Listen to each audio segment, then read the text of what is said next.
Hello guys, welcome back to one more mini blog. Already back నేను చెప్పాను evening లేచేసరికి నేను బనానా కేక్ చేస్తానని.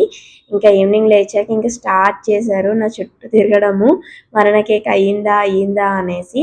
పిల్లలకి ఏదైనా రెసిపీ చెప్పామంటే వాళ్ళు కొంచెం ఎక్సైట్మెంట్ ఎక్కువ ఉంటుంది. సో ఇక్కడైతే నేను బేకింగ్ స్టార్ట్ చేసేసాను. నాకు బేకింగ్ అంటే చాలా ఇష్టం. బట్ దాని వెనకాల ఉండే ప్రాసెస్ క్లీనింగ్ కొంచెం లెంతీ. బట్ ఏదైనా ఇష్టం ఉన్నప్పుడు ఏదైనా పర్లేదా అని అనిపిస్తుంది. నేనైతే రెగ్యులర్గా చేస్తుండే, but baking powder baking soda కొంచెం మనకి హెల్త్కి మంచిది కాదు కాబట్టి చాలా వరకు తగ్గించేసాను. సో మా ఇంట్లో వరకు అయితే చాక్లెట్ కేక్ కన్నా బనానా కేక్ బాగా ఇష్టంగా తింటారు. టేస్ట్ వైజ్ కూడా బనానా కేక్ బాగుంటుంది. సో ఎగ్తో చేసుకోవచ్చు, వితౌట్ ఎగ్తో కూడా చేసుకోవచ్చు. నేనైతే ఇక్కడ వితౌట్ ఎగ్ అయితే చేశాను అనమాట. సో ఇది బేకింగ్ అయ్యే గ్యాప్లో వాళ్ళు అయితే మ్యాంగోస్ అడిగారు. సో మ్యాంగోస్ అయితే కట్ చేసి ఇచ్చాను. సో కొంచెం లేట్ అవ్వడం వల్ల కొంచెం సైడ్స్ అయితే బ్లాక్ అయ్యింది కేక్.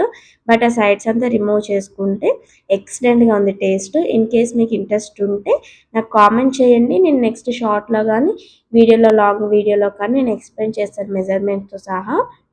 ఇదైతే ఎక్సలెంట్, చాలా బాగా వచ్చింది. బట్ వాళ్ళకి పీసెస్గా కాకుండా ఒక బర్త్డే సెలబ్రేషన్ లాగా చేశాను. మా భువన్ గారు అయితే ఫస్ట్ నుంచి నా బర్త్డే నా బర్త్డే అనే చెప్తున్నాడు. పిల్లలకి అదొక ఎంజాయ్మెంట్, అంతే హ్యాపీనెస్. సో ఈ షార్ట్ కానీ మీకు నచ్చినట్లయితే like, share and subscribe. Next mini short కోసం స్టే ట్యూన్ గైస్.